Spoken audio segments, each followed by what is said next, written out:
Coming up next on MacBreak Weekly, I'm Ihnatko. Join me and John Gruber, Chris Breen, and Tonya Engst as we complain a little bit about iCloud, predict a little bit about 2012, and ask Siri what's up with that. Netcasts you love. From people you trust. This is Twit. Bandwidth for MacBreak Weekly is provided by Cachefly at CACHEFLY.com. This is MacBreak Weekly, episode number 272, recorded on November 8th, 2011. iCloud and four-letter words. MacBreak Weekly is brought to you by Ford, featuring voice-activated sync app link. Now you can control select smartphone apps with your voice, so you keep your hands on the wheel and your eyes on the road. Check it out in the 2012 Ford Fiesta and at Ford.com/technology. And by GoToMeeting, with high-definition group video conferencing. For your free 30-day trial, visit GoToMeeting.com. And by Carbonite Online Backup. Automatic, continual, and unlimited backup for your computer files for only $59 a year. Try it free at Carbonite.com and use offer code MacBreak and get 2 bonus months with purchase. It's time for MacBreak Weekly. I'm Ihnatko, and we have a really cool show with lots of the all-stars from the Macintosh firmament. From San Francisco, California, we have Chris Breen, the guru, poobah, and other two-syllable words of all things iOS. Chris, how is it going today? It is going very well today, Andy. As I mentioned, I have my iPad here with GarageBand on it, and I am taking requests from all our viewers. So if you're tuning in live, please feel free to tweet me your request, and I will refuse to play it. Now, do you have the Brandy Snifter app for iPhone that allows people to PayPal single crumpled gin-soaked dollar bills? Yeah, I have the I Help the Help Desk cup, so feel free to throw in your PayPal gelt right here into this cup. Exactly. I know that we have a lot of newlyweds in listenership today, so please put a ring on it. That was great for your for the weddings, but I don't think the rest of the people here in the lounge want to really hear that. So by all means, make your request, but make them judiciously. All from the East Coast, we have John Gruber of Daring Fireball fame, justly so. How are things in the great Keystone State? Well, it's 2 p.m. and thanks to our shift to standard time, the sun is setting. So it's getting very dark. Exactly. You almost look like a good Apple.com corporate portrait right now. It's just dark enough to be stylistic and mysterious, but with that stubble that says, I think about the future, not products, and not about shaving every single day. Same exactly. Right. Too busy thinking to take proper care of my hygiene. Oh, hygiene and shaving are two different things. Grooming. Yeah, there grooming. You go. Let's edit that and change it to grooming. Exactly. No, I myself haven't done the sideburn wax in about 3 months. It's really the talk of the town. I'm really quite ashamed to leave the house, which is okay because I rarely see the need to do so. And from somewhere in the middle of the state of the country, actually upstate New York, but close enough, we have Tonya Engst, online digital publishing tycoon, and head of the Take Control series of ebooks that we all know and love, especially when we have to write a long article about a technical topic. We're 8 hours from deadline, and we realize that we don't really understand how syncing really is supposed to work. Thank God we can download a Take Control book and contact the experts. Tonya, how you doing? I'm doing great. The iCloud in my office keeps going on and off. All I've been doing for the last 36 hours is activating an iPad, turning on some service, some syncing service, in fact, seeing what happens, turning the whole thing off, wiping the whole thing again, starting again. My office is completely cluttered up. I've got 3 iPads, 2 iPhones, a couple laptops. I cleaned it up so what you see in the camera looks pretty good, but around me it's the digital detritus mode of a person writing an ebook while also editing another ebook. But I'm so glad to be here because this is a really nice break and a chance to talk to other people who are not myself. It's really a very, very positive thing to reconnect with the humans because the humans are less unpredictable and even less dangerous than an iOS device that hasn't been configured properly for iCloud syncing.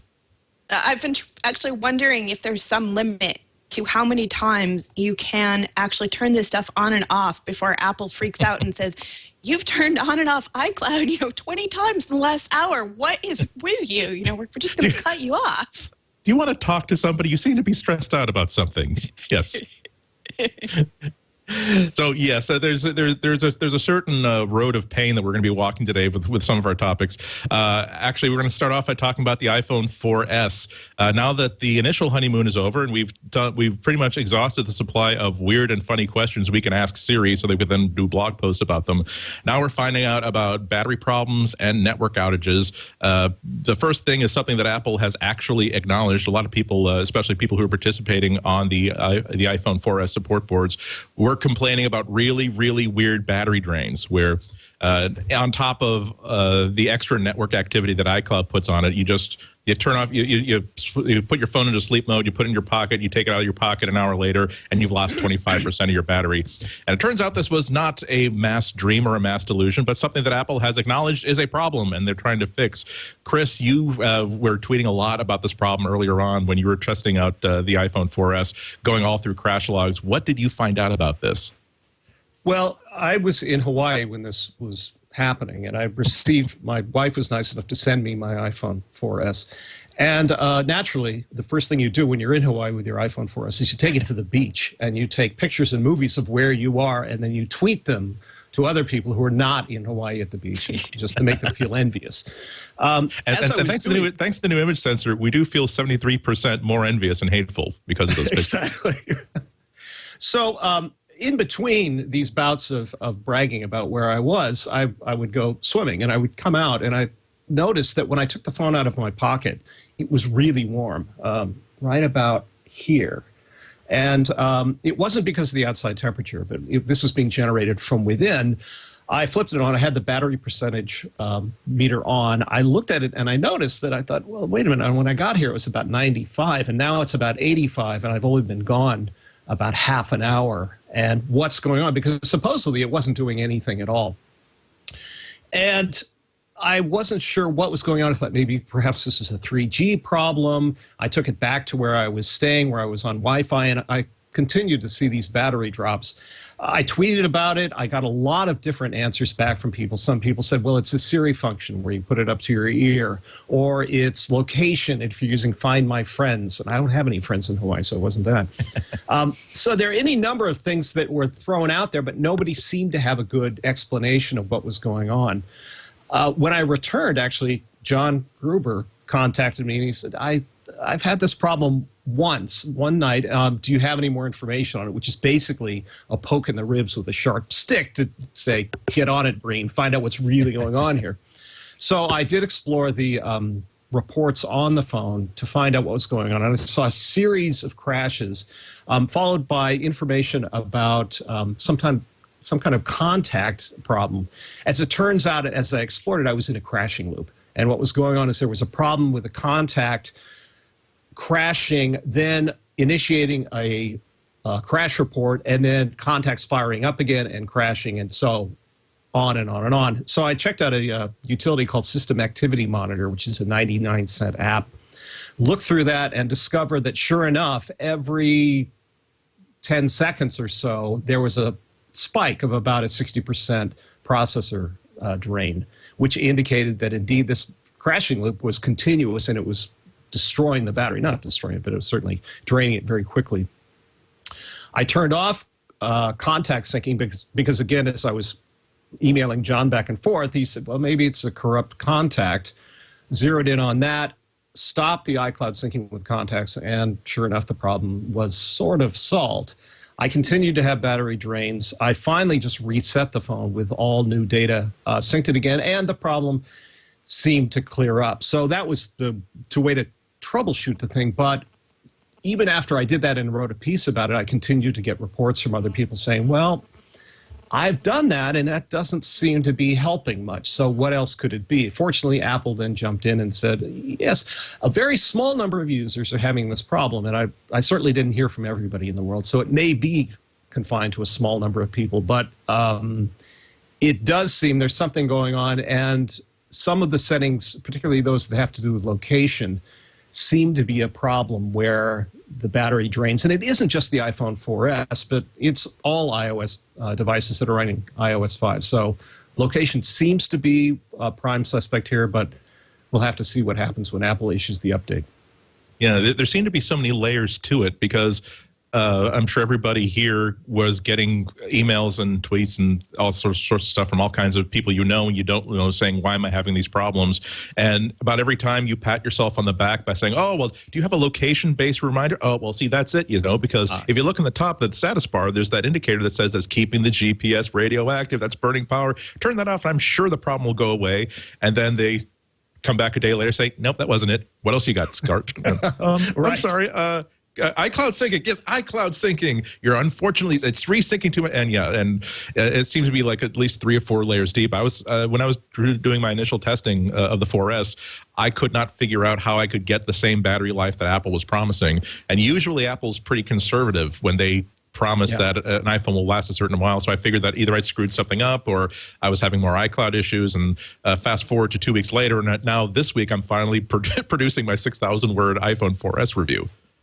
Well, yeah, that is a difficulty because there are multiple layers. It isn't clearly there's some kind of bug here. At least there was for me, and there seems to be for some other people. But also, iOS 5 does demand more of the device. That you are talking to the cloud much more than you were before. There are more location features that people want to use, so that's naturally going to drain the battery, or at least hit the processor a little harder. So it is a hard problem to diagnose. Have people been having these problems with the 3GS more than any other, as much as the 4S or the 4? I actually talked to somebody who found that he was very unhappy with this 3GS performance. So it isn't necessarily the 4S, although because of Siri and some of the other things that the 4S does, you would think that would get hit harder, but it has a bigger battery, so hard to say. Yeah. John, you had the 4S earlier than anybody else. Were you having problems with that during your earlier testing period? No, definitely not. I found, especially with the review unit I had, and what I did with that was I used it in factory condition for about 24 hours, just set it up as a new iPhone, just to seem like a good way to start a review is let's pretend I'm a new user and I've never used it before.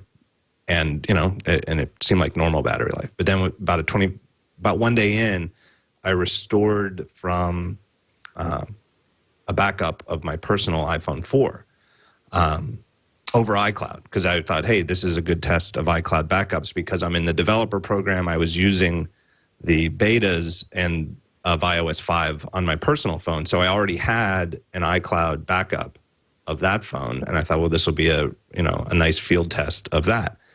And that worked. And so then my review unit 4S from Apple was like a clone of my personal iPhone, and I did not see any.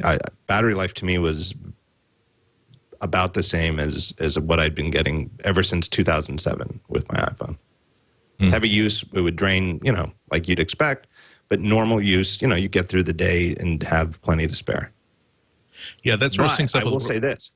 The other thing is that then I bought my own iPhone 4S. And like the second or third night I had it, I went to bed with a mostly full charge. And I woke up and it wasn't empty, but it was like near the red zone. And I was like, whoa, I don't know what I did in the middle of the night while I was sleeping, but I don't think I was using the phone. But then it never happened again. So I don't know what that was. Yeah, that's weird. That kind of syncs up with stuff that I've been reading on the support forums where people were saying that it was working fine for 2 or 3 days, and then all of a sudden they started having these problems, which makes you wonder, were they having this? I think the thing is with the 4S is that it has so many cool features that you play with out of the box before you start really putting your own stuff on it. So I think that people had sort of a honeymoon period before they started loading up whatever it was from their personal data that's going to cause some of these problems. I do think, just anecdotally, following all this stuff, following Chris's write-up, and one of the reasons I encouraged him to write it up is I saw so many anecdotal reports of people saying they have very, very disappointing battery life with the 4S. And that's definitely not supposed to be like that. I mean, and the other thing, too, is I saw too many people saying things like, well, duh, you got to turn Siri off. You've got to turn off location reminders. Like, you're supposed to be able to use all of these new things without draining your battery. And this reaction of, well, those features are cool, but I've turned them all off because they were draining my battery, 15% an hour. That is absolutely not supposed to happen. And, I think Apple's statement this week where they used bugs plural is definitely the case. Like Chris's situation may well have exactly and only been something with contact syncing with iCloud. But there are absolutely, I'm convinced, there are other similar bugs that have the same effect that may have nothing to do with contacts, maybe have nothing to do with iCloud. And I also think, importantly, I think it's clearly bugs in iOS 5, not necessarily anything in the iPhone 4S hardware. Like I think, assuming Apple can get on top of the bugs, everybody with a 4S should see as expected battery life. Yeah, and if this battery problem is also affecting people with the iPhone 4 and previous, at least we know it's not a baseband problem, which would have been pretty damn serious.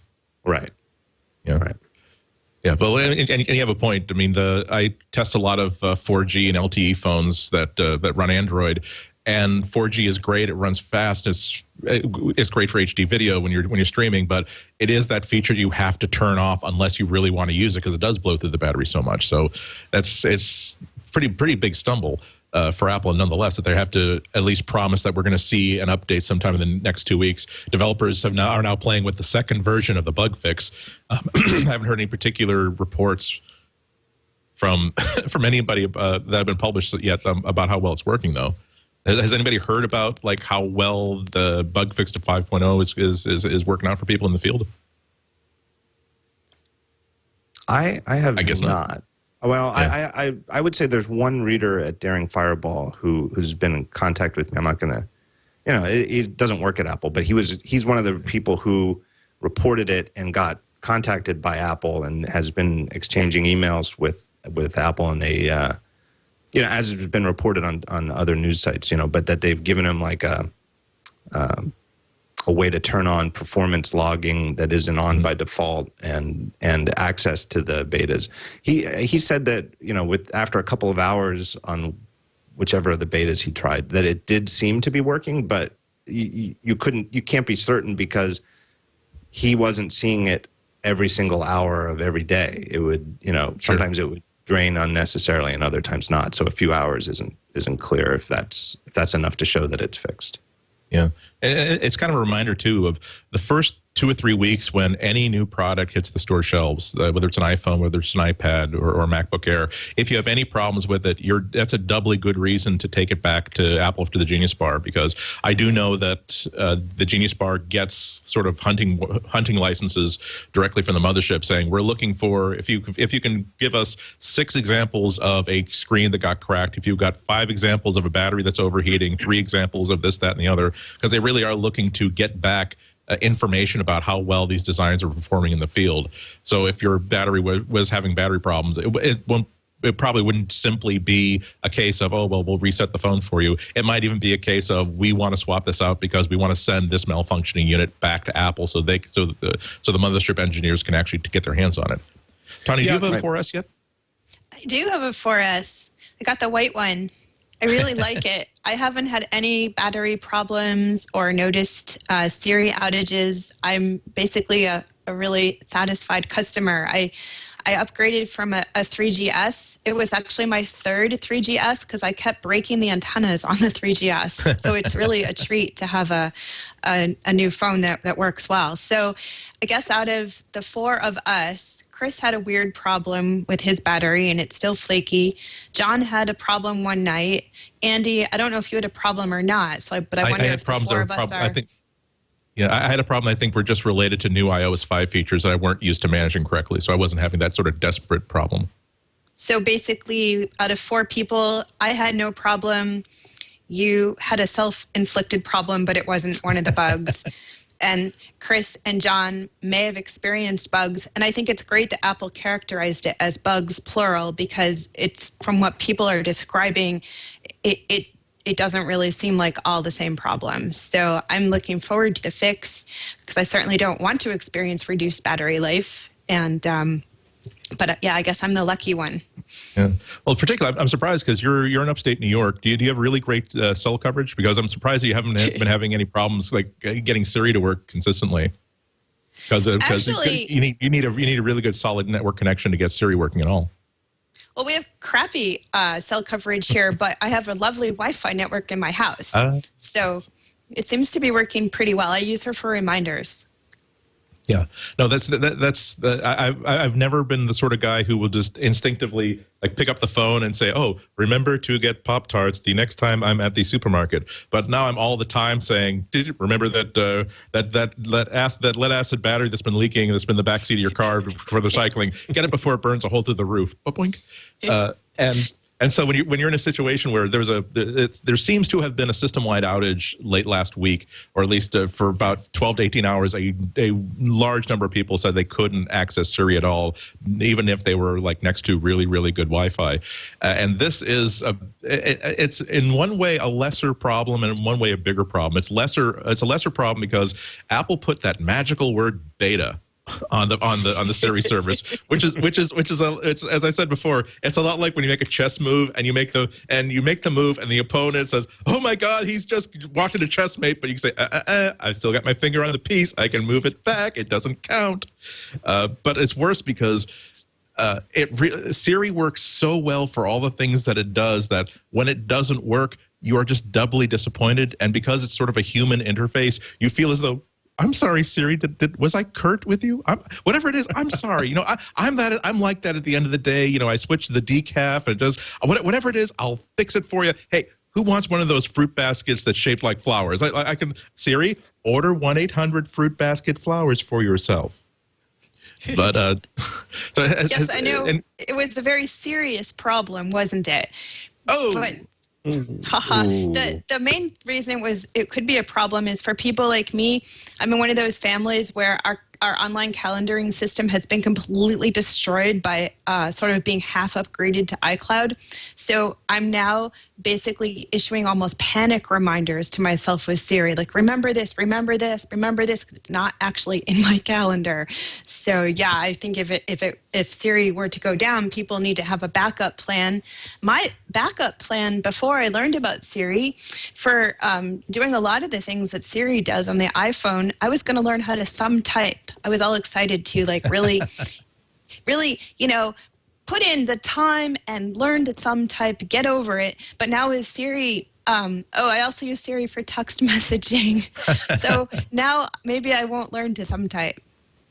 Yeah, see, the only time it's totally replaced thumb typing for me, except for those situations where I don't want to be able to say, "Hi, well, Dave, thanks for emailing me. I'm so sorry. I really am your best friend, and if I ever puke inside your aquarium ever again, I want you to remember. I want you to call me on that, even if I am drunk." And you have to look around the people on the bus saying, "I'm sorry. It's radio. It's just a radio play. I didn't really puke in his aquarium."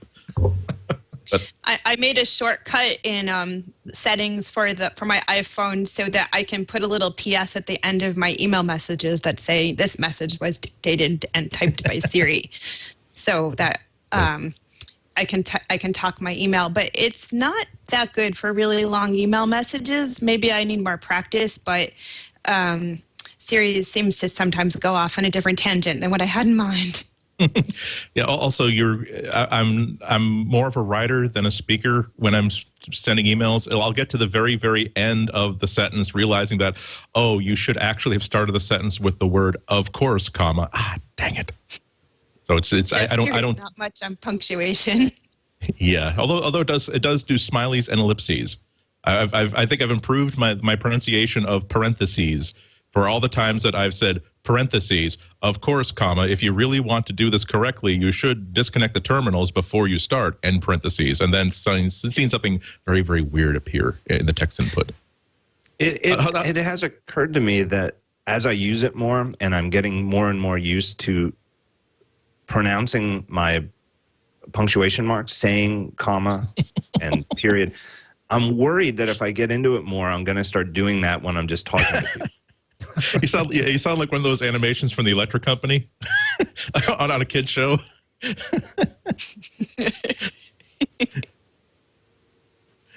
Chris, like, have you been using Siri a lot? Like, how well has it infested your brain?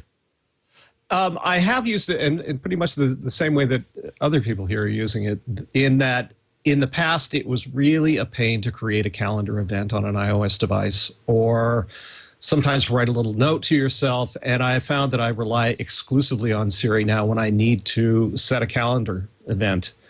To have to go back and do it manually on one of my other devices that doesn't have Siri, I just think it's prehistoric now. It's like, well, why can't I just say, meet Andy for lunch on Thursday? And it says, well, you're meeting Bob for lunch. Well, strike Bob and keep Andy. And Yes. Yeah, okay, so you win. I'm sorry, I can't pretend not to enjoy it. Even a conjectural where I rate overriding somebody else's lunch appointment. There you go. You've made me so happy. Yeah, it's great. The one problem I had with it is when I was going through all this battery diagnostic stuff, I turned Siri off just to see what would happen. And when you do that, apparently it takes all the Siri data that's on the servers and it gets rid of it, which is good because if I didn't want that information up there, I could wipe it out that easily. But when you then turn Siri back on again, it's it's like meeting Siri's twin who's never met you before. And so now, who are you? And who's your brother? And I don't know who your wife is. We have to go through all that again until it syncs up again. And then suddenly it's like, oh, that's right. Finally, its brain has come back to it and it remembers all that stuff. But for a while, Siri is really stupid. So that's one other reason not to turn Siri off, just because you feel like it. Exactly. It's sort of like when the personal assistant you've had for 2 years and knows how you like your coffee and knows where the FedEx office is, goes away for 2 weeks and you get a temp in. Yeah, that's a bad thing. Yeah. Okay, we got to take a break right now. When we get back, we're going to be talking about iCloud. And in the show notes, I sort of inadvertently put a lot of swear words next to iCloud. I'm sorry, there was a very sweary sort of note. But we'll be talking about that a little bit later. Well, here's Leo to thank one of our wonderful sponsors. Thank you, Andy. May I interrupt briefly to talk about GoToMeeting and the brand new GoToMeeting for HD Faces. Have you taken a look at this? GoToMeeting.com is a place to go if you want to find out. I'll do it right now. GoToMeeting.com. And the HD Faces product means that you've got video in addition to your screen sharing. So we've used GoToMeeting. We've been talking about it for several years now. I can't remember how I started to use it. More than 5 years ago, I think. What it does is it lets you share your screen with anybody on a variety of devices. Great way to have a meeting be more visual, more active. If you've got a PowerPoint or a keynote presentation, because it works on Macs or PCs, you can absolutely share that with people over the internet. And it is almost as good as a face-to-face meeting. Well, now with HD Faces, it is every bit as good as a face-to-face meeting because you can see their faces. You can see them frown if they don't like what you're talking about. Smile if they do. You can see their arms folded. The body language, it just makes a huge difference. You may pay $10,000, $20,000 for a dedicated telepresence conferencing system. You've ever been in those conference rooms with the big screens and all that? Hugely expensive. Or $49 a month for GoToMeeting.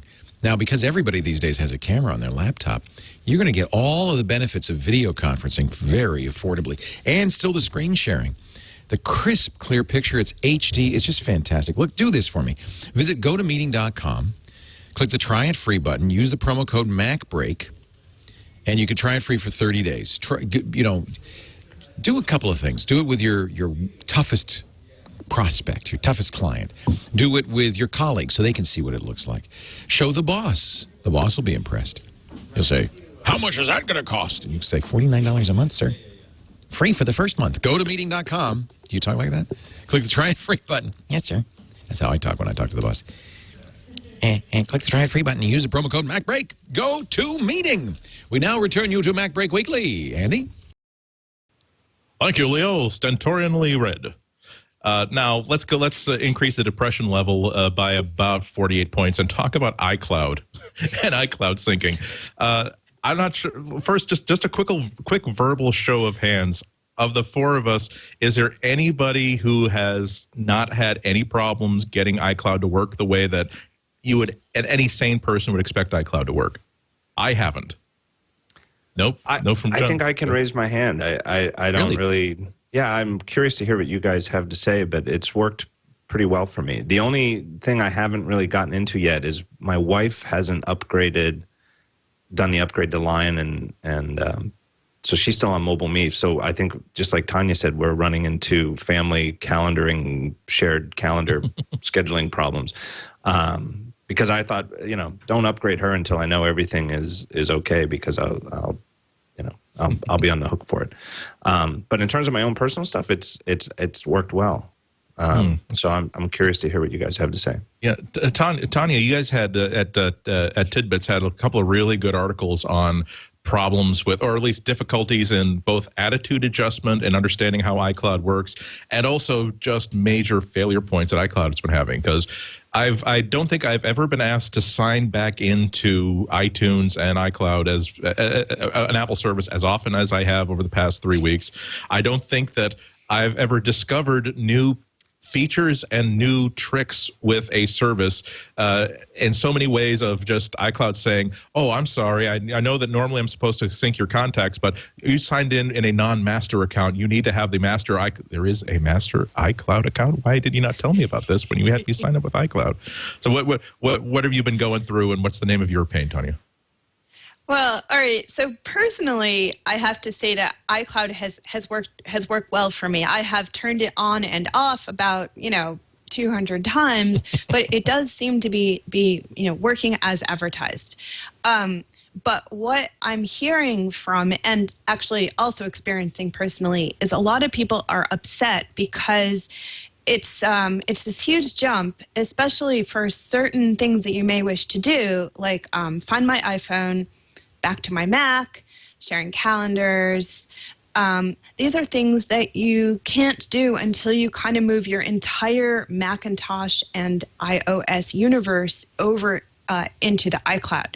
So if you have, a bunch of Macs and a bunch of iPhones and this and that and the other thing, you have to upgrade everything, and everything has to be running Lion 10.7.2 or later and iOS 5. And so that leaves people either needing to upgrade a lot of hardware or needing to replace hardware, Macintoshes that are too old, and actually older iPod Touches and iPhones that are too old. So a lot of people are just grouchy about this. They want to be cool and kind of cutting edge and stick with Apple and try all this new stuff.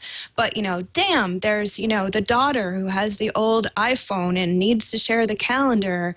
And so now either daughter gets new iPhone or trying to explore alternatives, which can be a little crusty sometimes. So people are upset. And it seems like there are sometimes little weird unintended consequences, like, oh, back to my Mac under iCloud. That's that service where you can do file sharing or screen sharing between Macs over the internet.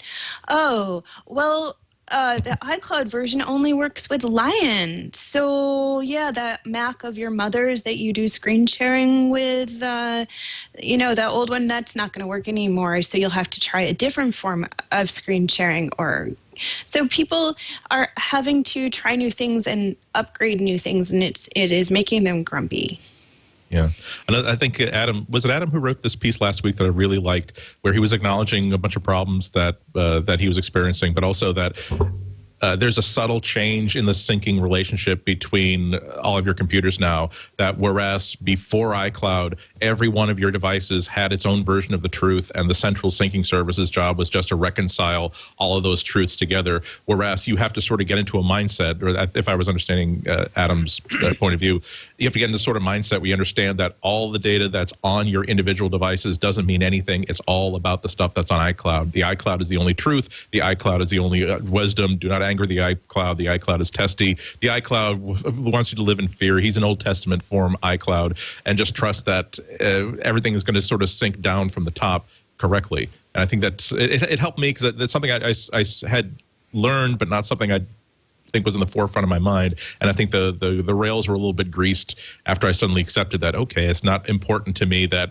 I force this MacBook to inflict all of its changes on every other device I own. So long as the conduit from the ground to iCloud between this device is okay, it'll all work out. Did I get that right? Yeah, it's part and parcel of this whole shift to more cloud computing, and it's sort of all of us humans needing to rethink our relationship to our data. You know, we might not really control our data at all anymore, as with iCloud, where it's really, you know, up in the virtual sky. And of course, different applications that we use give us more or less local control. So we have to keep adjusting our brains for different amounts of local control, or what does local control mean? And particularly with some of the iCloud services, like say the photo stream, where photos that you add to your photo stream are in it, and then they can appear on all different of your devices. There's no source where all your photos kind of start. I mean, there could be, but there's no rule that there needs to be.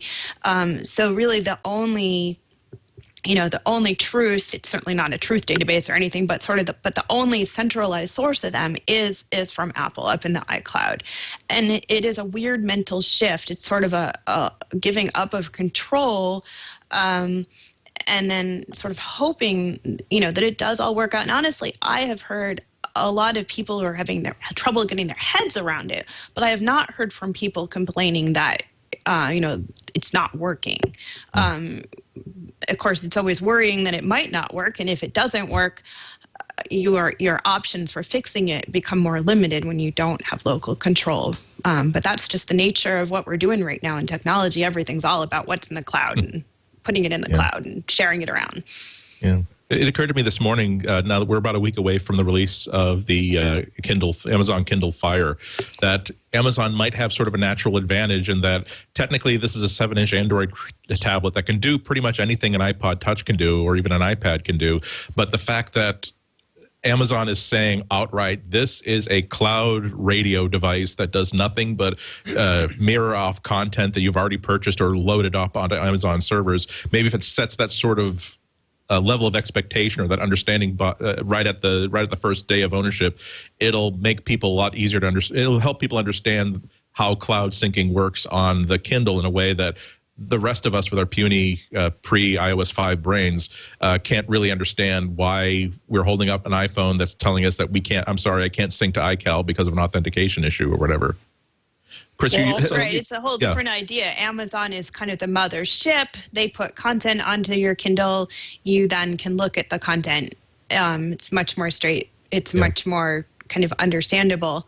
Whereas with the iPad, you know, Apple puts content on, you put content in, all different apps put content in. It's much more of a mishmash. Chris, what do you think about this? Well, also there's, with an iOS device and iPhones and these other devices we're using, there's legacy data that we've got. So we've been using this stuff and controlling it ourselves for years and years and years, and it's been accumulating. With something like the Fire, you really get to start out at ground level again and start building from there. So the expectation is different. In terms of the experiences I've had, as Tonya was describing, I'm kind of straddling two worlds here. My production machine is still on Snow Leopard, so I can't take advantage of some of this stuff. And I'm a disorganized person, honestly. And so as I can tell by the orderly shelves of albums that I'm guessing are alphabetized by band, year, and membership behind you. But continue. Actually, by genre, and then alphabetized within the genre. But no, and some subgenres in there. I didn't mean to undermine you. Please continue. No, it's okay. That's the only area in my life where I have any organization. And it helps because I never, ever touch those albums except to bring out a cover to put on MacBreak Weekly. And this week, by the way, we have Eskimo by The Residents. I was going to ask. Yes. So I have duplicate contacts here and there, and I have calendars that exist in one place and don't exist somewhere else, and I have bookmarks on this, but they're not on that. And so I pity poor iCloud when it's trying to bring some order to my life, and I'm just sending up all this stuff to it, and then it goes, okay, I think this is the same, but I'm not quite sure, so I'm going to give you both. And, oh, you want 17 contacts for yourself that all have different data in them. I'll try to merge them, but I'm still going to end up with about 12. And that's what you want, right? And so to an extent, really, it's up to me to go back in, and this is a project for the next couple of weeks, is take all my data, just get everything off iCloud, start over, wipe it so that I've got one backup of everything that I want exactly the way I want it, then send it to iCloud, and then I can make some judgment on how well it's working. At this point, it seems to be a mess, but I think I'm the one to blame for that and not iCloud. You think maybe that Apple could have made things a lot easier by introducing, like just for 2011, an iCloud migration assistant that would basically run on every one of your machines the first time it syncs, does that sort of real sweat lodge style. I'm going to examine every contact you have. I'm going to make sure that every contact and appointment you have is correctly formed. Is it going to create a problem when we upload it to the cloud? I'm going to do this really big, complicated manual shuffling that lets you say that, look, this is what I think that your combined contact lists and your combined calendars are going to look like. Do you want me to do that for you right now and then just simply throw away all the rest of the stuff you have and rely on iCloud later on? It seems like I have a sort of like my old-fashioned manual content style brain seems to have wanted to at least walk through that process, even if it did nothing, just so I could say, okay, at some point I clicked a button that said, here is what you're going to do and here's how life is going to change after you click this button. Provided it doesn't really touch your data, so that all your data is inviolate. But if you've tried to search for duplicates in Address Book or in iTunes, you know that Apple doesn't do a particularly good job of locating duplicates.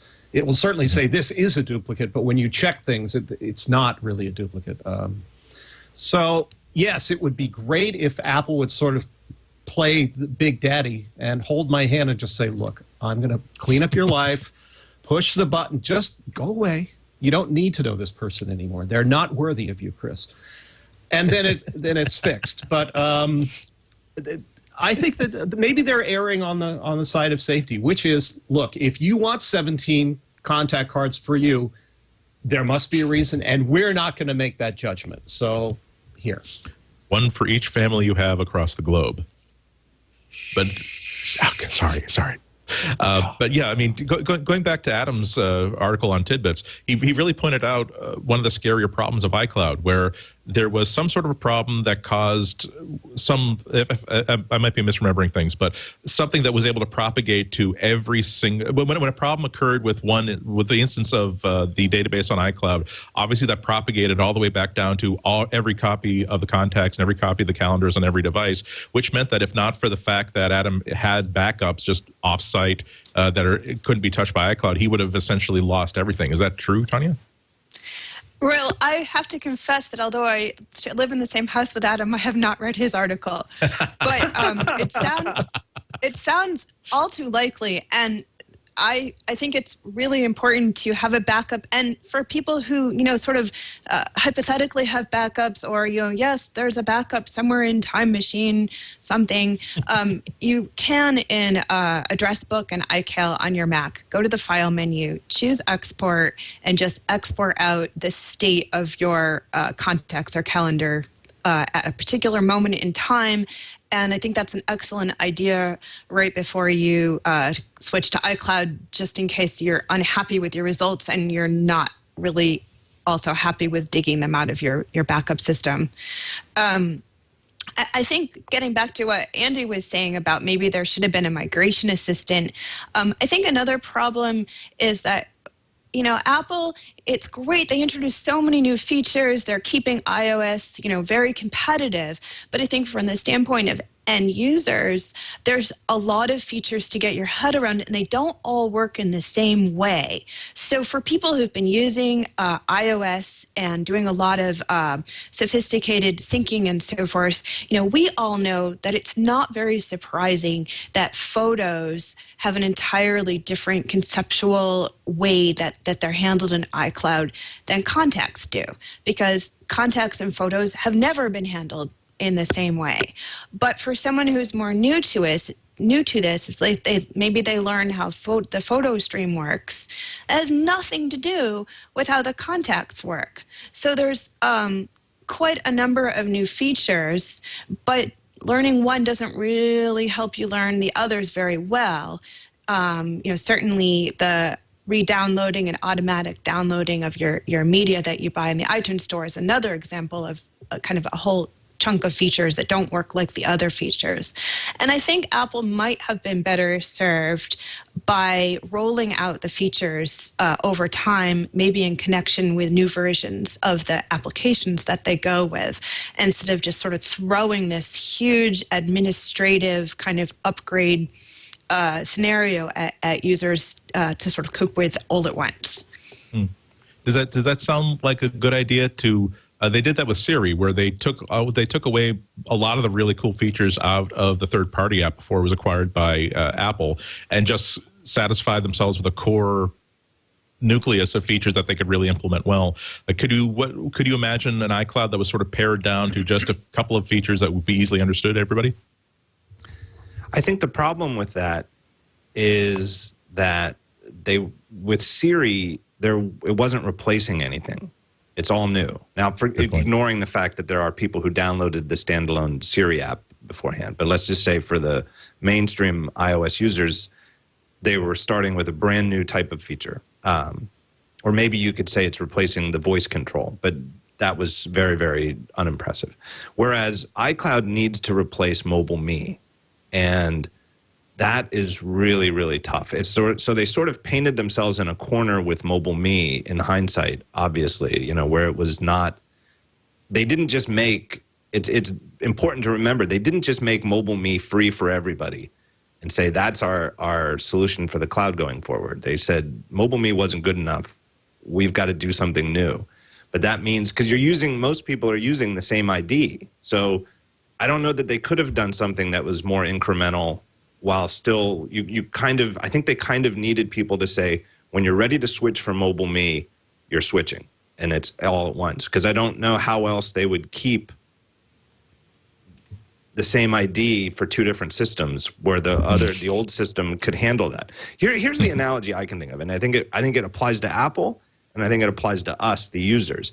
It's on the Pirates of the Caribbean ride, and you're going through, and when you get to the part where the city is on fire, one of the pirates has got like 6 hats on his head and all this stolen loot and a treasure chest, and he's got 1 foot on the dock and 1 in a boat and he's sort of sitting there shifty. And it's impressive enough that he's got 1 foot on the boat, but it's still going to be quite a trick, you can see, for him to get the other foot off land and onto the boat while holding all of this loot. I think that's the transition, and I don't know that it could be done any easier. 6 hats on our head and about to get very, very wet. If there's a better metaphor for the iCloud transition, I don't think I'm capable of producing it. We're going to go for another sponsor right now. But when we come back, we're going to be talking about why 2012 may or may not be like 2012, which is a bad joke to make, because 2012 was that really, really bad 2009 disaster movie starring John Cusack about the end of the world, which nobody saw, but I couldn't resist the why 1984 won't be like 90. Well, we'll just skip right over that. Let's hear from Leo with news from another grateful sponsor. Thank you. If I might interrupt one more time, folks, I want to talk a little bit about Carbonite.com. We'll get right back to Andy and company in a bit, MacBreak Weekly. But I do want to mention online backup. I get calls all the time from family members, from friends, and on the radio from people who don't have a backup. You are backing up, right? Right? See, what they usually say is, my dad said this the other day, oh, I back up whenever I think of it, once a year. That is not a backup. That is not. How much, just think about the last time you backed up and how much you've done since then. That's what you would lose if your hard drive were to crash, if there were a disaster, your house were to fall over. Do you want to lose that stuff, those great pictures, the financial records, the things you've been working on? No, you don't. That's why Carbonite.com, Mac or PC, works great with Lion, by the way. And here's the deal. Try it free for 2 weeks. You don't need a credit card, just my name, actually our name, MacBreak. Try it free for 2 weeks, and you'll see how this works. As soon as you install it, whenever you're online, at home, on the road, in a Wi-Fi access spot, anywhere, it will be backing up. Just kind of continuous backup, so you don't have to remember it. You don't have to say, when was the last time I backed up? You always are backed up. And once it does that initial backup, and 2 weeks usually is enough for that, it will keep you backed up forever after. 128-bit SSL, so it's secure. You can further encrypt if you want total privacy. Your key, not theirs. I can go on and on. I just think the best thing to do is to try this for 2 weeks. You know, it's also cloud storage. So it's kind of like iCloud, except you have access to this anywhere, anytime on your iPad, on your iPhone, on any computer. You log onto your Carbonite account, there's your stuff. Here's the best part. Price $49 a month for unlimited backup, everything on your internal drive. Unlimited. And if you use MacBreak when you sign up to buy it, you get 14 months for the price of 12. Carbonite.com. Off-site automatic backup with cloud storage for $59. I'm sorry, $59, less than $5 a month. Such a good deal. Give it a try today. Carbonite.com. Use the offer code MacBreak, if you will. Now back to MacBreak Weekly. Yeah, just like in a good dictatorship, every single broadcast needs to begin and end with "Hail, glorious leader, lover of us all." Almost every tech podcast should begin and end with "Back up your data, please. Back up your data. Don't wind up like I did. Back up your data." I remember before switching to iOS 5, it was like it's sort of like when you've unplugged the toaster. You need to stick the fork into the toaster to get out the bagel, but you see the unplugged toaster, but you're like, there's got to be a way I can still get electrocuted by this. And so not only did I must have done like 2 separate backups, one of which I put on a flash drive and removed from the machine because I've been using the developer stuff for like months and months and months, and I knew that nothing could kill it if it was like the backup was on another file, but still I was like, why don't we just have a flash drive with all our contacts that we've been building over the past 8 or 9 years? Would that make us happy? Yes, it would. Then let's do that. I remember years ago there was I'm remembering this vaguely, but there was a Mac OS X installer bug that could do something to it could do something to external drives that were plugged in, like FireWire or USB, and that had never occurred to me before, that a bug might affect that. So I remembered, oh my God, every time I've ever done any kind of upgrade, I've still had my backup drive plugged in to the computer. So now whenever I upgrade the OS, I make sure that the actual physical connection between not just unmount it, don't just unmount it from the desktop, take the plug out. Yeah. You see that you never know whether the God of the day is the New Testament God who loves you and wants to forgive you for everything, or the Old Testament God who just has this big wall of floodwaters and is just picking a target with his Right. point and shoot interface. Speaking of biblical disasters, 2012. There's a lot of cool stuff happening. According to the All Things D site, it is not too early to start speculating about 2 iPads being released in 2012. They were also speculating about not just the usual incremental updates to lots of different pieces of hardware, but also almost like a whole reconceptioning of the entire line. We also got 2 problems. I was at the Mac Tech conference in LA last week and was talking to lots of developers about lots of things that, in my puny little non-developer mind, didn't really understand about things like the new sandboxing rules that Apple's insisting for all App Store content. Now every single app has to make sure that it exists only in its own self-controlled little memory box and can't really easily communicate or drop data or do lots of things that developers take for granted. Also, getting back to iCloud, I was talking to, we still haven't seen third-party developers who have really figured out how they want to implement iCloud in their third-party apps, which is why we only see them in the Apple-branded apps. And I was entertained by horror story after horror story from developers as they're trying to implement iCloud, that usually these stories ended with, and that's how I lost every bit of test data that I ever had associated with this project and then had to start all over again. So we all spent a lot of time worrying about not only what we're going to be writing about in 2012, but all the tech support we're going to have to do for all of our friends and family in 2012. Is anybody else really, really worried about this? I think I want to start off with John, because you usually have the right attitude about this sort of stuff. Yeah, I think so. And I just continuing that metaphor of the pirate with one foot on the dock and the boat, and there's so many of these little things. It is so much moving at once. And, so obviously, unsurprisingly, Apple's own apps are adopting some of this stuff first. Like the iWork apps on iOS do documents in the cloud now. And doesn't seem like a lot of, I'm not aware of that many other apps that have the documents in the cloud thing set up. But the big hole in the picture, of course, is that the Mac versions don't support it yet. Why not? But boy, that disappointed the hell out of me.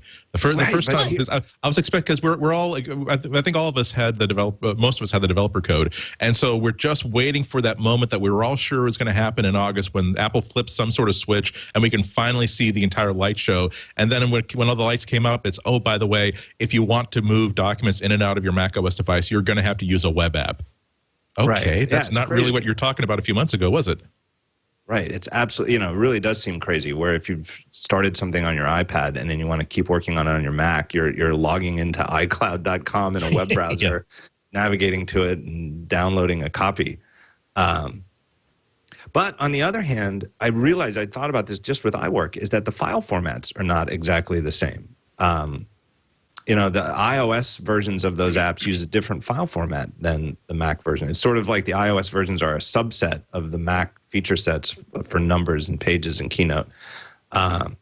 Presumably with documents in the cloud, they're going to have to get in sync because it's no longer making copies and saving copies in a sort of networked base equivalent of the old sneaker net where you would save copies to floppy disks and move them around from machine to machine. When the truth is in the cloud, it's got to be one or the other. So I have no idea, what they're doing, and they've been dead silent. I mean, I don't even see, unsourced rumors on any of the sites saying what's going on with the Mac versions of iWork and documents in the cloud. But that's a friendly tech support situation I am absolutely not looking forward to. Is somebody who says, well, I spent 17 hours working on my Keynote slide deck. Where did it go? Yeah, that was one of the worst case scenarios that I've been looking for the name. Unfortunately, I couldn't find it. Very nice prezo at Mac Tech last week. Where I will look that up and I will tweet this guy's name because he has an upcoming book on iOS development, and he was telling me about how easy it is to for a developer to screw things up by just not being so diligent about keeping track of what versions of which app created which document. So he outlined a scenario where, let's say that you have you've released a word processor 1.0, and then you've about 4 or 5 months later, you release 1.5, and you've improved the file format a little bit for whatever reason. Now you've got a user who has a version 1.0 document on their iPhone, but they upgraded to 1.5 on the iPad. It's iCloud enabled, and so when this person edits the same document on the iPad, iCloud now has the 1.5 version. The 1.0 edition on the iPhone says, oh, I should update this file, and now has a file on its hands that it doesn't know how to deal with. Not only that, but maybe it doesn't even know that it doesn't know how to deal with and starts spraying data in bad locations. It then syncs all the way back up to iCloud, and now this absolutely corrupted and unopenable by any hand of man or God file now replaces every copy of this file in existence. And given that at the time I was about 4 hours away from delivering a presentation that had taken me about 7 hours to put together over 2 weeks, I could see myself being a very unhappy person to have that happen to me. So here's the way to think about that, I think, is, and talking about this shift and the way that a lot of us we just feel like we're on unsteady ground, is that traditionally native apps, whether they're running on your Mac, on your Windows machine, or on your phone or whatever, native apps used local storage as the truth. And web apps, which were in a browser window, used the cloud, some kind of storage out there on a web server where you loaded the web page as the primary data storage.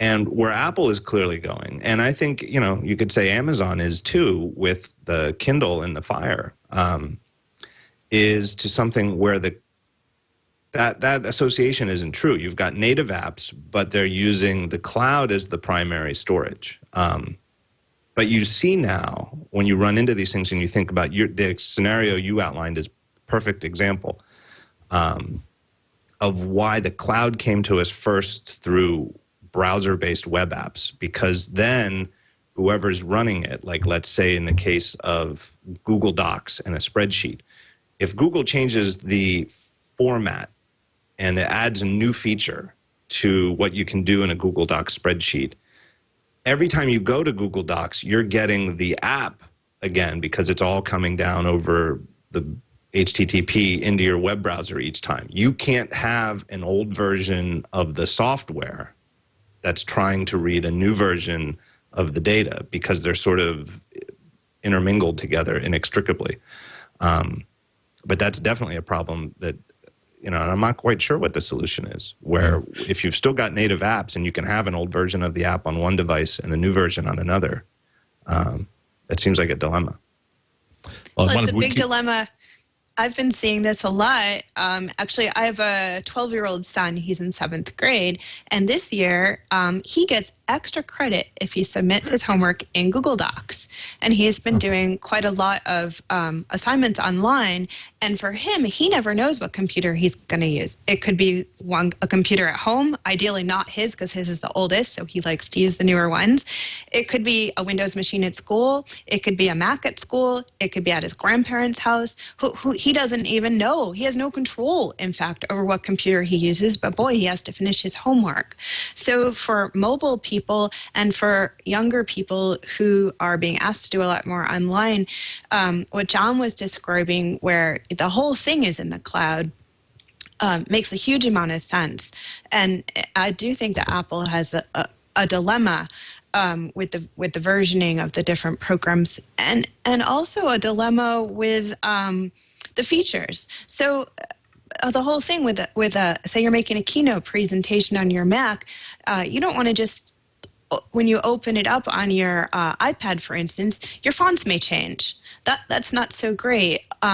Pages on the Mac, has many more features than Pages on your iPad.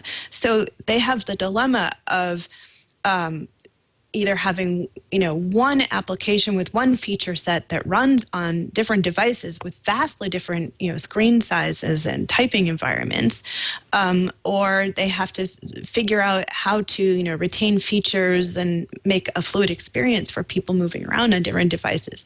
And this is very challenging, I think. That's. Yeah, I mean, it's first of all, before I forget, I finally found that the name. It's Richard Warren is the guy who gave that presentation. He has a really cool blog at freelancemadScience.com, and he talks about some of the stuff in his blog posts. But I mean, Chris, we haven't heard from you yet. Are you just so catatonic with fear that you've locked up, or are you a little bit more mellow about this? Well, actually, I wanted to speak to sandboxing because for me, that's more of a concern. Because I have talked to some developers about it, and I'd like your take on that as well, that some who I've spoken to who've been dealing with the sandboxing issue have said, if we want to stay on the App Store, we're going to have to remove features from our applications to make this work to conform to Apple's requirements. And the other day I tweeted, okay, well, if this is the case, what problem do you have leaving the Mac App Store? And nothing but dollar signs came up. They said, we make decent money from the Mac App Store, so we can't afford to leave, but in order to conform to their standards, we have to take out some of these features. Other developers I've spoken to said, look, we care more about the integrity of our application, and we want all those features to be in there, so we are going to leave, and we're going to go on and sell it via our website, or perhaps think about doing it now, if I can get you to pause for a sec. What sort of features were they talking about? A lot of it was talking to other applications so that they could have some kind of communication from this app and be able to send data across. And they felt like we're not going to be able to access the tools in order to talk from one app to another because we're both living in our virtual world. I may have misunderstood what he was telling me, at least this one specific developer. So, but I would like to hear what you guys have to think. If you've spoken to some developers who've expressed this fear, or perhaps this could have been one or two people who expectations were maybe a little bit out of line of what the general experience may be. So wasn't the author of Instapaper talking about problems where things like persistent local storage was going to be more difficult in a sandbox environment than in other environments, or was he talking more about on the iOS platform? Honestly, that was an iOS. Because I can think of like 2 or 3 different conversations I've had with developers where they're trying to tell me about how I do part of my app requires that I'm able to read the state of a printer. So far, Apple hasn't provided me with an API for it, that would allow me to do it other than this way I'm doing it through the shell.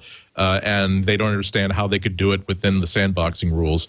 But a lot of it is so inside baseball, but everybody seems to be worried about it. Yeah, and I think it's a death by 1,000 paper cuts type thing where there are thousands, I mean, maybe even more little tiny things that a Mac app could expect to do on Mac OS X pre-sandboxing that it can no longer do in sandboxing. And all the big ones and the obvious ones, Apple has thought of and has a solution for, and this is how you do it in a sandbox world. But it's how do you get all of them though, or all the ones you want to have? And I think the reason you hear a lot of it from independent developers is Apple tends to solve the big obvious things, right? Like you open up a brand new Mac and it comes with all sorts of great software, but it's all this universal stuff that everybody wants. There's Address Book where you keep contacts. Whereas the indie apps that we really love are the ones that do really, really obscure things. And maybe only 1 in 10,000 Mac users would ever want to use it. But when there's 25, 30, 40 million Mac users, that's a market. And the little tiny tricks and utilities that people who listen to MacBreak Weekly use, you never know which of those are doing things that Apple never even thought of. Well, how would you do that in the sandbox world? Yeah. Let's go. We need to go to a break kind of soon, but let's at least dip our toe in the water about this fun, irresponsible speculation about 2012 devices. I'm not sure what I feel about 2 iPads next year. Probably the same way that I felt about 2 iPads this year. There's the famous legion of you want to be part of the legion of anonymous. Forget about political activism. Talk about the people who are the unnamed Asian parts suppliers who will tell you about the new high definition iPad screen with 2 backlit illuminators because the first samples that Apple received they were fobbed off because they were not up to the exacting standards. The only thing that I've heard about that seems really like a cool and interesting idea, and maybe even likely, is the idea of a 15-inch MacBook Air. Because I had to replace my Air this year. It really, my old model was definitely end of life. But if I could have, if there were a MacBook Air style 15 where I have the full 15-inch screen, I've got enough storage space. I don't have to be in any way conservative about what I'm putting on the device. That would have been a cool thing to own. And I think that Apple's definitely wants people to think that thin is now the standard definition of a MacBook these days. What's everybody else sort of hoping to see in 2012? Tonya, let's start with you. Because you on top of everything else, you've got. I'm sure that we all have really interesting and intelligent kids. I know your kid a little bit better than I know everybody else's kids, so. I can't imagine like what you're hoping to see to keep this person occupied so he doesn't like take out a soldering gun and start building something beautiful, elegant, and incredibly destructive. Well, Tristan would really like it if there were some new Macintoshes coming into the house because he gets the trickle down. He gets the old stuff. Personally, I am so full. I'm so full and so busy with what I've already got from Apple that it would be just as happy with me if Apple said, you know what, it's party year. We're not putting anything out next year. Everybody get used to what you've got. Enjoy it. Save your money. And, in December 1st, 2012, we're going to have some new stuff for you for Christmas. Sort of like that year that year that Amish kids take off to like do the drinking, do the tattooing before they're expected to come back to the brand new like circular glass ring and buckle down and create the iPad 4. Right. Now, what Tristan would love is something along the lines of a MacBook Air very small, very light. It's got to be very cheap. And he would like to take it to school because reportedly the Macs at school are slow, but the Windows machines at school, you can't even start them up because they have to do all this error checking. He would really appreciate something he could stick in his backpack and take to school. And his school might even let him use it. They're working on changing their policy so you can bring a mobile device to school and use it in class. And apparently, kids can bring Kindles to school now as long as they read books on them during English class. So that's what Tristan would like. I think we'll have some new iPads next year. Honestly, I'm in my 40s, so this whole thing with computers at this point, I feel like we're using miracles in small boxes. So I'm going to be prepared to be hopefully delighted by whatever comes out, but I cannot predict. It's all amazing. John, we come to expect new iPhone, refresh to the iPods, new iPad, refresh of the mobile devices, refreshed iMac. May or may not see a new Mac Pro. What do you think for 2012 for hardware? Well, I think that with the MacBooks, I think that this is one of those rare cases where let's not overthink it. Apple actually told us exactly what they're going to do. It was when the current generations of Airs were introduced. I think it was last year's Back to the Mac event, but Steve Jobs literally said, "This is what we think is the future of laptop computers." And that don't overthink it. That's all the laptops are going to look like the Air. It's just a matter of cost, and I think the biggest factor is the cost of SSD storage. That it still is really, really expensive to get. Even the 256 gig ones are expensive, and the 512 ones are really expensive. So as soon as the price on those comes down, then I think that the 15-inch MacBook goes Air style. And like if I knew that I wanted to use the current 15-inch MacBook Pro and not an Air style one with maybe less storage, I would buy one today because I don't have any kind of rumors or anything that the Air style one is coming in the months ahead, but it would shock me if we get to the end of 2012 and we don't have one. Apple certainly made a clear statement when they discontinued the MacBook Nothing, and essentially told us that the new $999 Mac is the MacBook Air 11-inch. If you want to spend $999 for a Mac, that's what it is. If you want the default Mac, the new default Mac is the 13-inch MacBook Air. We will still have the Pro models, but this really is, just as you say, this is the chewy nougat center of the entire MacBook line, all the Airs. Right. Chris, it makes very different trade-offs. The MacBook Air is a laptop that has very different priorities than before. It prioritizes thinness and weight and like iOS, battery life. I hated. I hated to send back the 11 because I took 2 trips with it, and just being able to travel with just this tiny little micro bag that has your Mac in it. After so many days of having to walk through New York after you check out of your hotel, but you still got 8 hours of conference before your train home, I really wish that I could have settled for a MacBook Air. But you're right, there's some things that are intrinsic to a MacBook where if you want more than a piddling amount of storage, you really got to go for a MacBook Pro. And there's really no way around it for now, anyway. Right. So with the iPad, I am certain that they want to go Retina display, meaning double the number of pixels on the exact same size screen. I have no idea, though, when that's. I think it's the same thing with SSD storage. It's a matter of cost and production. Can they? Because they need to. It's not enough to be able to say it's possible to make it. They have to make 20 million of them a quarter, and it has to be something that you can sell for $499 if it's intended to replace the iPad 2's display at the same price points. Like there's no way that they can say, hey, the iPad 3 has a Retina display and the new starting price is $1,500. That doesn't fly. So I don't know. I have but the Digitimes, the people, they're the ones who always have like you said, these crazy Asian supplier sources, and the reports are like half like, well, that sounds totally credible, that sounds reasonable, and then they always include stuff that is like, what are they talking about? Like this report on the 2 iPads says that Apple is stockpiling plans to stockpile millions of next generation iPads by the end of this year, calendar year. Like by the end of December, they're going to have millions of them sitting in warehouses to go on sale in April.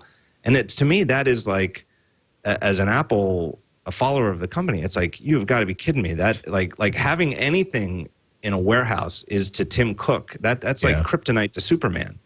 Like, this is the guy who got their inventory down to like 2 or 3 days. You know, I'm sure that whatever it is, it's, you know, they're going to need to have production ready to ramp at an incredible level. But there's no way they're stockpiling millions of next generation iPads in a warehouse. Yeah, I was also wondering about.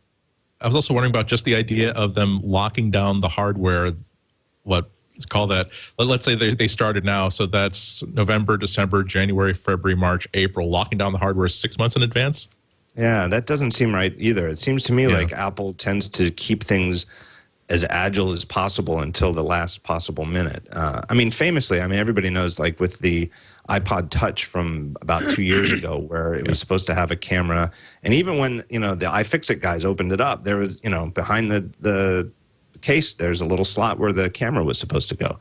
You know, for whatever reason, was it cost? Was it production? You know, was it an engineering problem? But, you know, very close to the last minute, they said, okay, there won't be a camera, and we'll seal up, you know, the back where the hole for the camera to peek out was going to be. So, yeah, I don't buy that at all. That's, you know, locking in the decision 6 months in advance. Yeah. Chris, let's hear from you. I'm mostly a Me Too guy on this stuff. What I would like to see, personally, is a Mac Pro update, and I'm not sure we ever will. I would, because I use one, and I've had the same one for about 4 years now, and it's time for an update. And, you know, at work, we occasionally get to say, we need a new computer over here.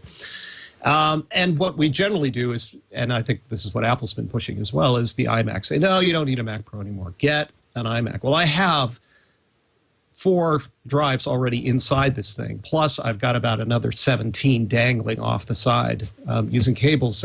And I like a big machine like that has a lot of internal storage. And an iMac doesn't do that for me. Plus, I have a couple of monitors that I prefer to an iMac monitor. So I'm not the perfect person for the iMac.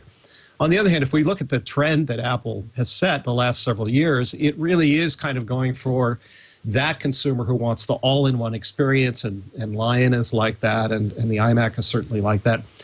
And I don't know that they're all that enthusiastic about the Mac Pro anymore. So I'd like to see it. I don't think they're going to do a mini tower as much as some people would like it. I do think if they're going to do the big standalone machine, it's going to be a sizable computer. I hope that they do that. As for the iPad, 1 model a year, I don't see why Apple would suddenly do 2. You know, not only do I not know that it's necessary, why couldn't they wait another 3 months to release the thing? But I think it would upset Apple's customers who've gone out and purchased, even if their iPad is $500 or $600, to have it in your hands for maybe 4 to 6 months because you waited a bit, and then suddenly this brand new one with a Retina display comes out. I think that there will be people at the gates with burning torches and pitchforks. Yeah, absolutely. Okay, we're going to be back with our tips and picks of the week right after another word from Leo about the Ford Sync. Yes, I'm not here. I know this is very confusing because here I am. But I'm coming to you from the future to talk about the future of automotive technology and our barbecues, which are coming up this Sunday, November 13th, and in December 4th, for Ford. First of all, go to Ford.com/technology, because there's a list of all the different technologies Ford's putting into their new cars, including the AppLink, Ford Sync with AppLink. It's in the 2012 Fiesta. So you've heard me talk about Sync before. Sync, you keep your hands on the wheel, your eyes on the road, you press the button on the steering wheel, it goes boom, and you can say things like set the cabin temperature to 73 degrees, where's the nearest gas station, take me home, what's the traffic like. You can also say things like play Bob Dylan.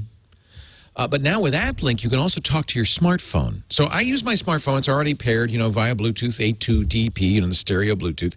So when I get in the car, for instance, the song I was playing when I got out of the car starts up again. But then you press the button and you can say Pandora.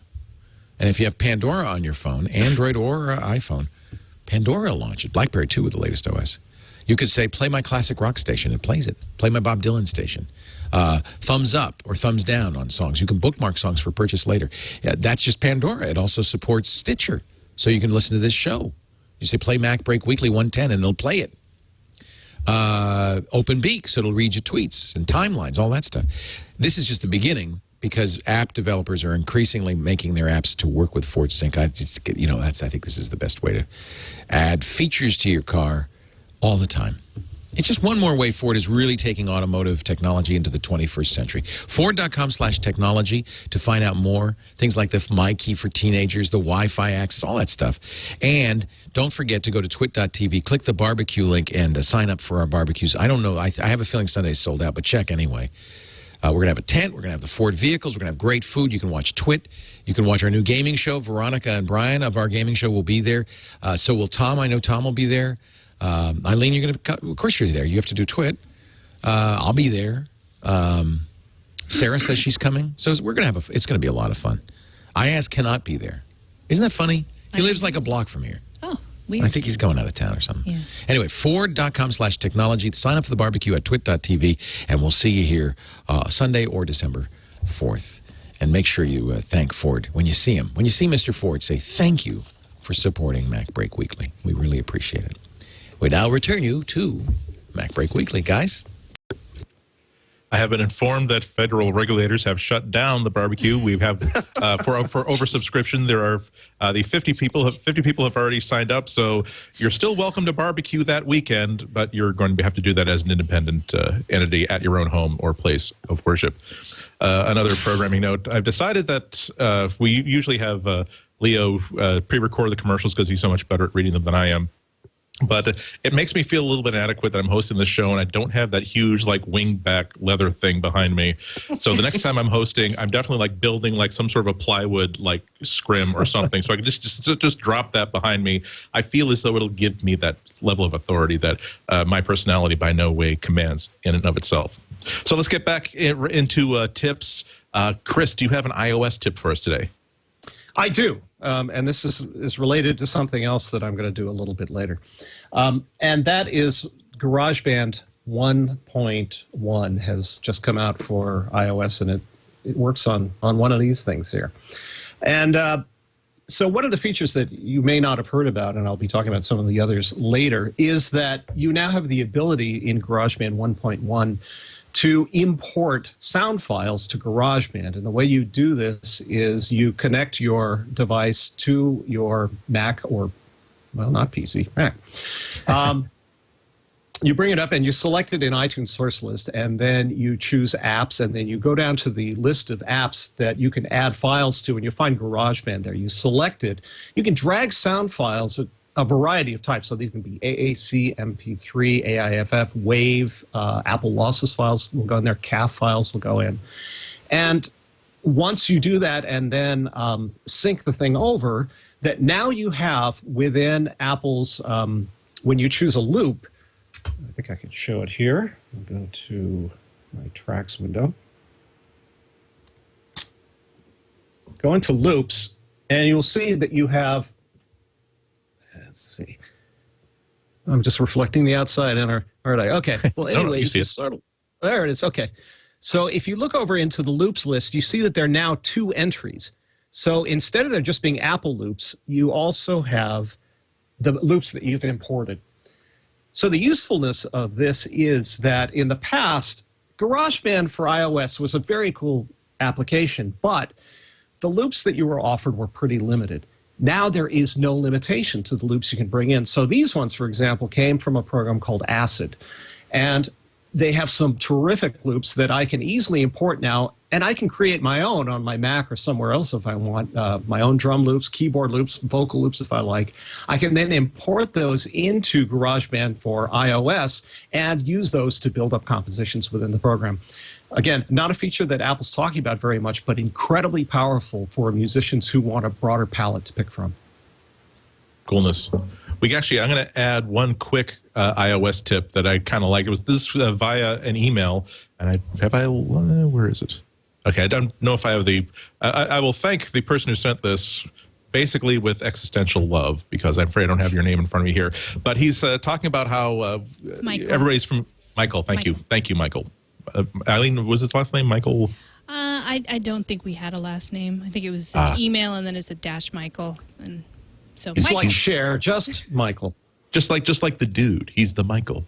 But he is the dude because he came up with a cool idea where everyone's familiar with, like, if you lose your iOS device or if it's stolen, you can use Find My iPhone, Find My iPad to get it back. He also suggests that you use restrictions via parental controls to make sure that you can't turn off Find My iPhone and some of these other, like, tracking features, because if someone gets it and they're not just one of these people who, gosh, I'm going to spend 2 days trying to find this person, but if I can't find them in the next 2 hours, I'm definitely going to keep this for myself. They might start, well, you know what, people are going to try to find me with this, so I'm going to definitely turn off the Find My iPhone feature. I'm also going to try to wipe all the data so I can sell it to someplace else. But if you turn on, you go to the parental controls tab of preferences on your iOS device, you can actually set restrictions so that you can't actually turn those features off unless it's you yourself who does it. So that might buy you a little bit of extra time to track it down, or at least make sure that this person doesn't try to fob it off on somebody else anytime soon. That was a really cool thing, kind of obvious only when somebody points it out to you later on. So, Michael, great tip. Tonya, do you have? Oh, I'm sorry. Michael Ball is his name. Michael Ball. Thank you, Michael Ball. Tonya, do you have a macOS tip for us? Yes. My macOS tip for today is dealing with the resume feature in Lion. So in Lion, if you're running Lion, you've probably noticed that when you close an application and then reopen it, whatever windows were open, they come right back and they're open again when you relaunch the app. So that's great. New feature. Hopefully it's convenient for you. You don't ever have to remember to close windows. They just come back. But if you don't like it, you can turn it off globally. And that's in the system preferences in the general pane. But some people want a more nuanced option. They want to control it on a per app basis or a per launch basis. So the easy part of this tip is to remember that if you don't like the way you've set it up in system preferences, you can press Option while you quit an app, and that will reverse the normal behavior. So if you normally would have your windows all reopening, if you press Option while you quit, the next time you open the app, they won't all reopen. So that's great. But if you want to go even further and get more complicated, there are actually third-party utilities that you can download, and then you can set whether an app resumes its windows or not on a per-app basis. So I've been hearing very nice things about a utility called Resuminator, and also the sort of long-time favorite funky Mac utility Tinker Tool does this for you. There may be some other ones out there as well, but those are two that I can say I've heard from people who've had success with them. And that is my tip. Cool.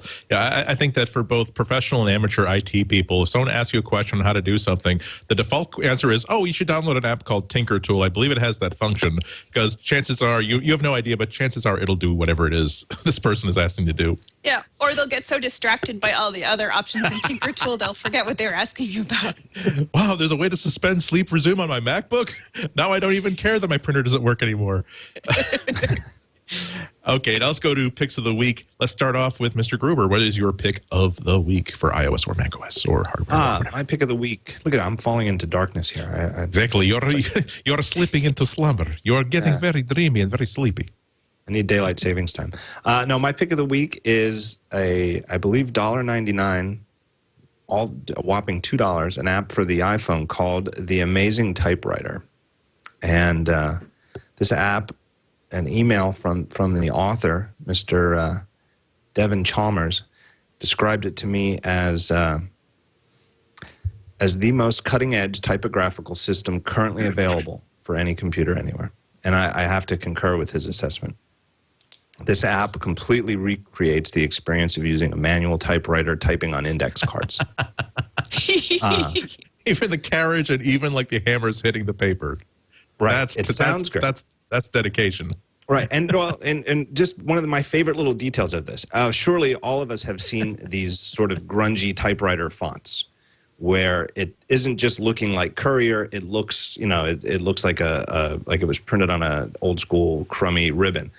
But he goes so far, the app goes so far that if you type the same letter 2 times in a row, it doesn't look distressed in the same way. Like there's, I don't know if it's completely dynamic or if there's just a whole bunch of alternate glyphs for each letter. But if you keep typing asterisk, asterisk, asterisk, you don't get the same exact looking glyph each time. It's just, looks real. It looks like, you're getting a differently messed up font each time. You get to share your creations if you choose. And you either see this type of app and you've already bought it, or you're thinking, I'm nuts, why would I want to buy this thing? But what I love about it is just the word that comes to mind is whimsy. And Yes. To me, it was always what's best about Apple's platforms, is that the original Mac in the 80s was the computer where you could go to get a talking moose. The Mac was the computer where you could install something to get Oscar the Grouch to pop out of your trash can when you emptied the trash. And to me, the Amazing Typewriter is just like a modern equivalent of that sort of thing. And I'm embarrassed to admit how much time I've wasted tinkering with this thing. Now, I can only have one follow-up question, and this is what will elevate this app from cool to super hyper cool. Does it have the number 1 on the keyboard, or do you have to type a lowercase L for it? I believe it has the number 1 on the keyboard. Oh, okay, but still, room for improvement. It's good to leave yourself a little bit of a goal as a developer, so that you can give a reward for early adopters when you give the free update later on. All right, that's a great suggestion. That's my dad's type. I learned how to write on my dad's typewriter, and I never figured out, well, what's the big problem of having a number 1? Were the manufacturing margins so slim that they said we can afford to have 38 keys, but 39 would absolutely bust the Royal Typewriter Company? I learned to type on a typewriter that had no 1. And we learned to type on a very similar. We were up without the number 1, and we liked it. That's for more information. That's at typewritten.dormouse.com. Unfortunately, that's going to be the next $2 I spend because, that is. It looks like perfect execution. It's one thing just to have a typewriter font, but to have the carriage just going left and right, that's just too damn cool. Let's go ahead to Chris. What is your pick of the week? As if you had not pre-announced it already. Yes, I have pre-announced it. It is it's GarageBand 1.1. It looks a little like that. There. Prior to the show, I said that I would be playing people's requests in GarageBand, but because of licensing issues, I can only play 1 note from each song. Fortunately, all of these songs have B flat in common. So there you go, folks. So that takes care of the 25 requests I had prior to that. Although somebody did want to hear some blues. So.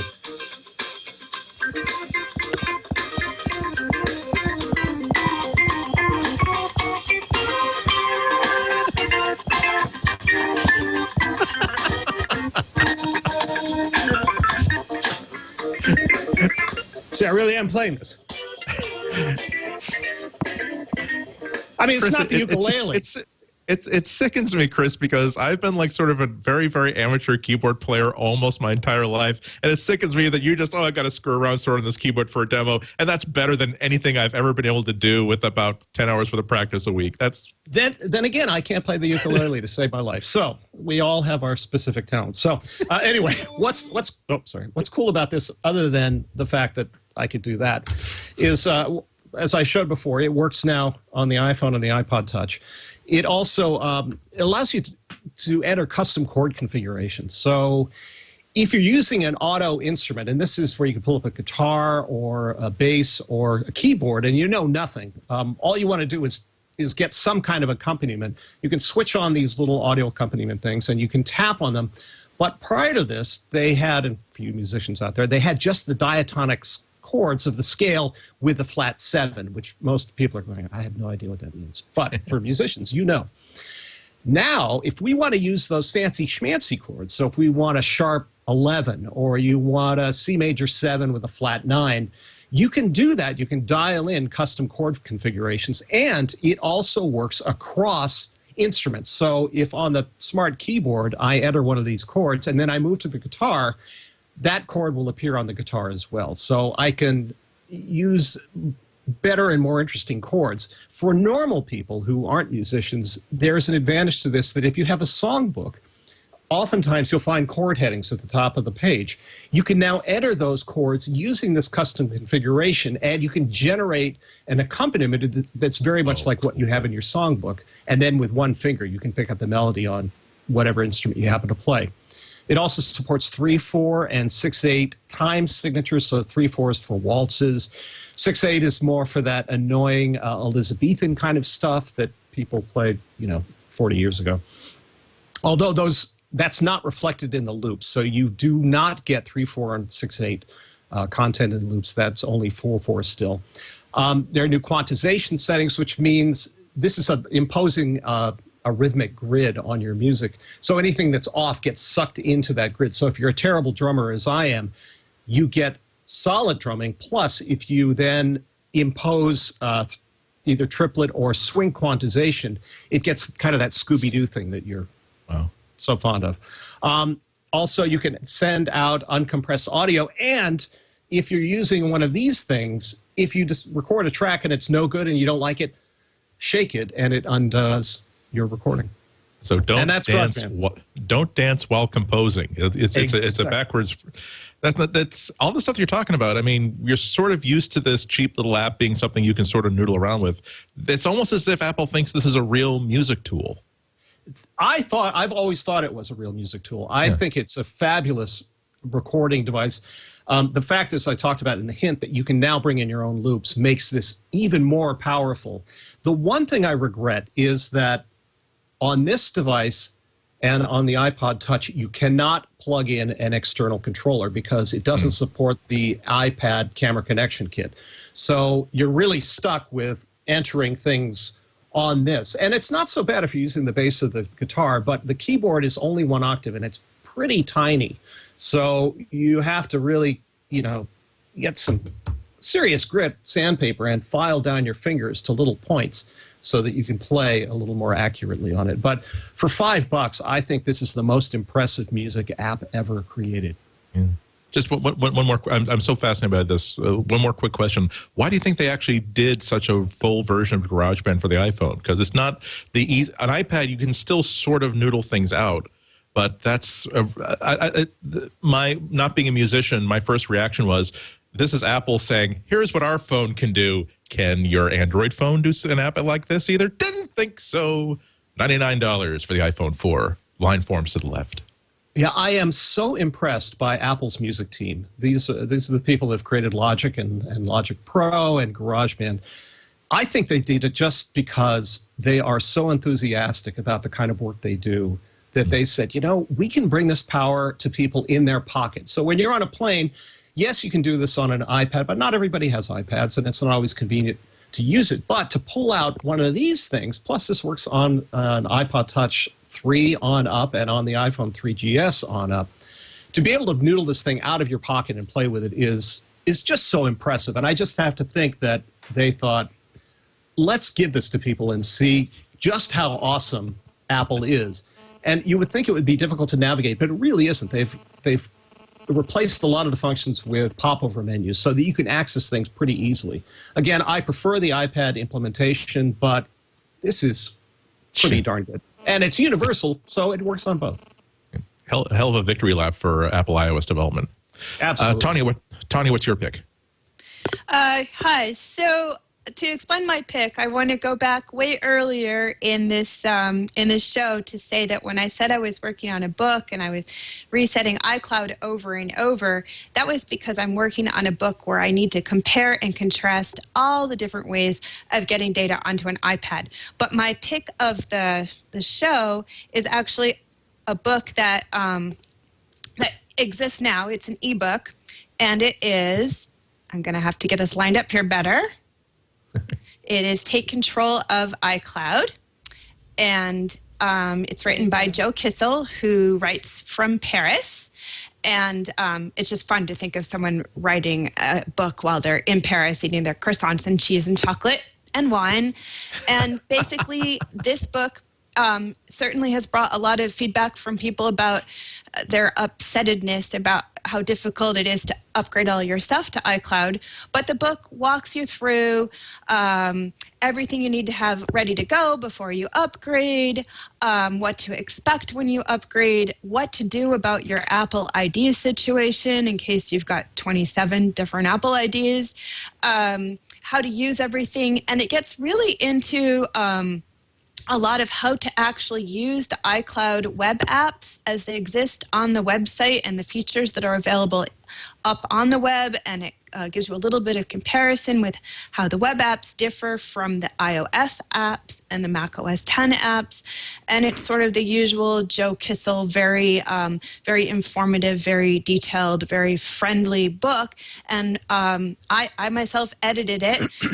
We actually ended up doing kind of a 72-hour marathon to finish, where Joe was writing in Paris, I was editing in upstate New York, and I had kind of a assistant technical advisor person editing over in California. So the manuscript never slept, but we did. So the book's been out for about 3 weeks.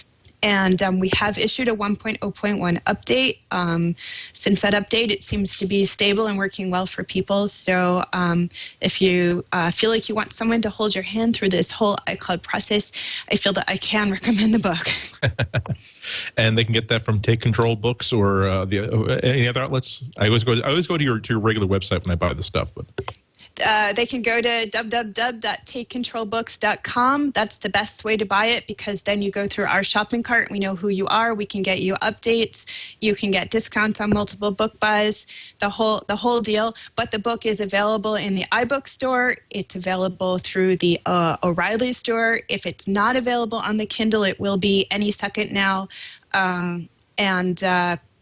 So you can shop at your store of choice. It comes in a PDF format, but we will give you. There's no problem. You can have an EPUB or a Mobi, so you can load it on whatever ebook reader you want. Very, very cool.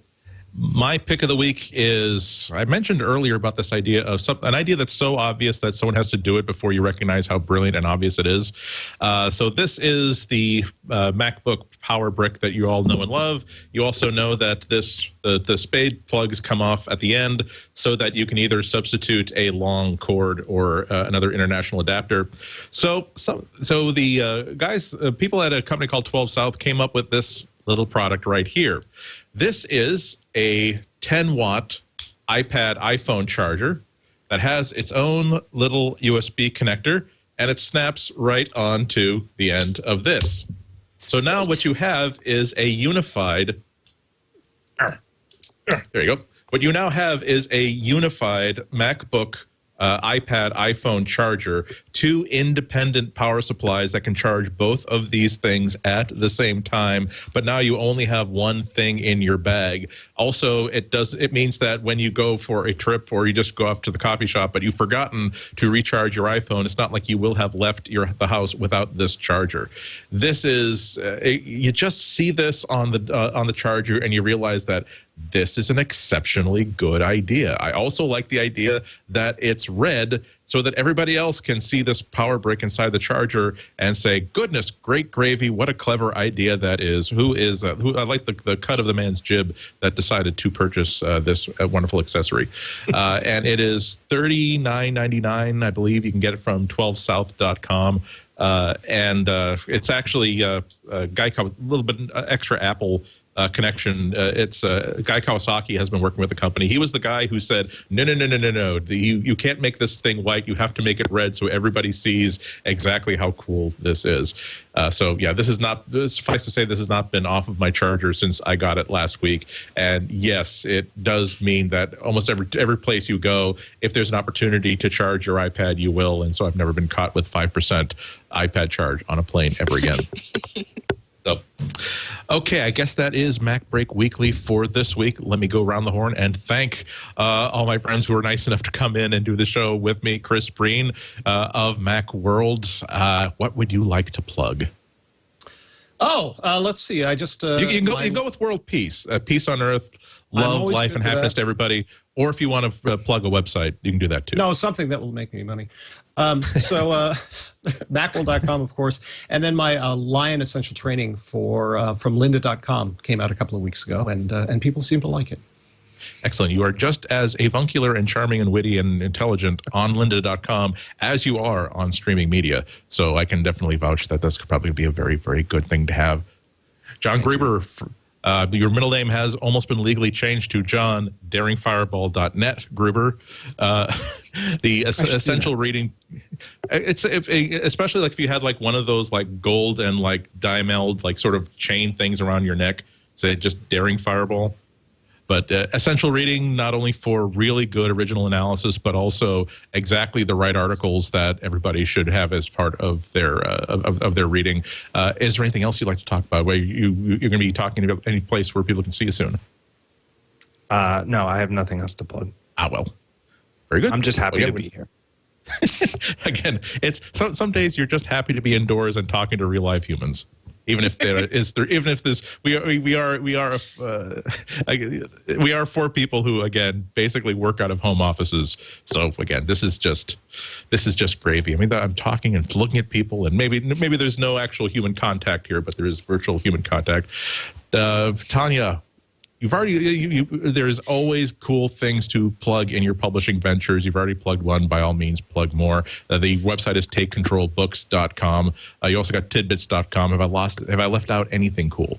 Oh, we have two websites. Tidbits, free content, articles, analysis. Apparently, there's a really great article that my husband wrote up there right now. So yeah, go take a look.